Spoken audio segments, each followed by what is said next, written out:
तो लोगों के दिमाग में कभी ना कभी ये ख्याल जरूर आया होगा कि जो हमारे देश में गिद्ध दिखाई देते थे, आखिरकार वो गए कहाँ?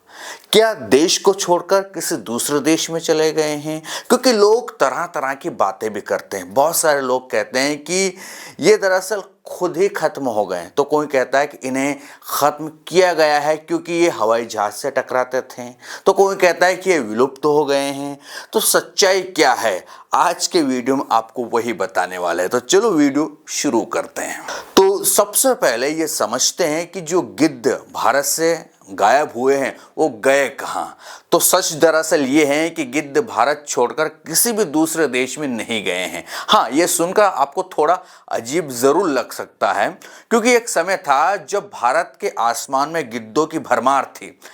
वो समय 1990 के दरमियान की ये बात है, जब भारत में करीब 5 करोड़ से अधिक गिद्ध बताए जाते थे। लेकिन फिर क्या हुआ? लोग सवाल करते हैं कि ये 5 करोड़ गिद्ध आखिरकार सडनली गायब कहाँ हो गए? तो अचानक उनकी संख्या में जो तेजी से कमी होने लगी, उसके पीछे कई सारे कारण हैं। खैर, हम उस पर भी बात करें। कुछ ही सालों में ये दरअसल 97 से 99% घट गए। लेकिन ऐसा हुआ क्यों? दरअसल इसके पीछे एक वजह थी, एक दवा। जी हाँ, एक दवा है। उस दवा ने इनका खात्मा कर दिया। दवा का नाम था डाइक्लोफेनाक। जी हाँ, ये एक सस्ती पेनकिलर दवा थी जो मवेशियों को दी जाती थी, यानी कि जो गाय भैंस बीमार होते थे तब उन्हें ये दी जाती थी। जब दी जाती थी वो खाते थे और फिर उसके बाद मवेशी की मौत हो जाती थी तो गिद्ध उनके शव को खाते थे। तो ये दवा उनके शरीर में चली जाती थी, गिद्धों के शरीर में चली जाती थी। नतीजा ये हुआ कि गिद्धों की जो किडनी है ना, वो फेल होने लगी और वो मरने लगे।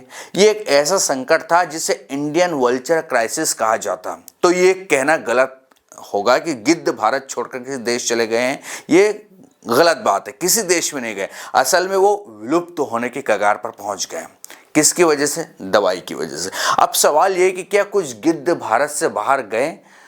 तो अगर हम प्राकृतिक रूप से बात करें तो गिद्ध प्रवासी पक्षी नहीं है। हाँ, हिमालयन गिद्ध जैसे कुछ प्रजातियां मौसम के हिसाब से ऊंचाई बदलती रहती है। कभी इधर की ऊंचाई पे चले जाते हैं, कभी नीचे आ जाते हैं, कभी कहाँ चले जाए। जैसे कि सर्दियों में हिमालय से नीचे मैदानी इलाकों में आ सकते हैं। 2023 में उत्तर प्रदेश के कानपुर, कौशाम्बी और देवरिया जैसे इलाकों में हिमालयन गिद्ध देखे गए हैं। लेकिन ये कोई देश छोड़कर जाने वाली बात तो नहीं थी, बल्कि मौसम की वजह से उनकी छोटी मोटी आवाजाही होती रहती है। ये कोई बड़ी बात नहीं है। वैसे भारत के बाहर गिद्धों की कुछ प्रजातियां पहले से ही मौजूद है।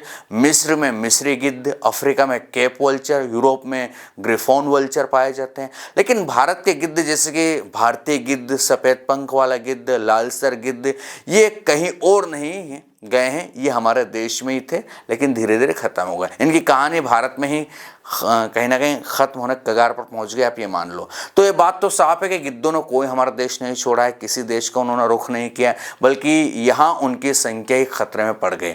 अच्छी खबर वैसे अब ये है कि भारत सरकार ने गिद्धों को बचाने के लिए कदम उठाए। 2006 में डाइक्लोफेनाक पर जो दवाई थी उस पर बैन लगा दिया। इसके बाद मेलॉक्सिकैम जैसी सुरक्षित दवा को बढ़ावा दिया गया। गिद्ध संरक्षण और प्रजनन केंद्र शुरू किए गए, जैसे कि हरियाणा की पिंजौर केंद्र और उत्तर प्रदेश का जटायु केंद्र। यहाँ गिद्धों को पाला जाता है और फिर जंगल में छोड़ा जाता है। 2023 में एक सर्वे में दक्षिण भारत में 300 से ज़्यादा गिद्ध देखे गए। पश्चिम बंगाल के टाइगर रिजर्व में भी 20 गिद्धों को सैटेलाइट टैग के साथ छोड़ा गया है, ये भी जानकारी आती है। धीरे धीरे इनकी संख्या वैसे बढ़ रही है, लेकिन धीरे धीरे ही बढ़ रही है, ज़्यादा नहीं बढ़ रही है। लेकिन अभी भी ये रेड जोन में हैं। गिद्धों की कमी से पर्यावरण को भी नुकसान हुआ है। मरे हुए जानवरों को साफ करने वाले गिद्ध ना होने से आवारा कुत्तों की तादाद बढ़ी, रेबीज फैला और स्टडी के मुताबिक 2000 से 2005 के बीच 5 लाख अतिरिक्त मानव मौतें हुई। तो गिद्ध सिर्फ पक्षी नहीं, बल्कि ये कह सकते हैं कि हमारे इकोसिस्टम के सुपर हीरो हैं। जी हाँ, और इन्हें लोग सफाई कर्मी भी कहते हैं। तो अब क्लियर हो चुका होगा, जो लोग कहते हैं कि इंडिया छोड़कर गिद्ध जा चुके हैं, वो कहीं नहीं गए हैं, बल्कि वो परिस्थितियां ऐसी पैदा होगी जिसके चलते वो मुश्किल में आए और वो खत्म होते चले गए। हमें इन प्राकृतिक सफाई कर्मियों को वैसे बचाना होगा और बचाने की कोशिश लगी हुई है। तो दरअसल ये था वल्चर को लेकर छोटा सा वीडियो। कैसा लगा? जानकारी ठीक ठाक लगता है तो चैनल को सब्सक्राइब, वीडियो को लाइक और शेयर कीजिएगा। नमस्कार।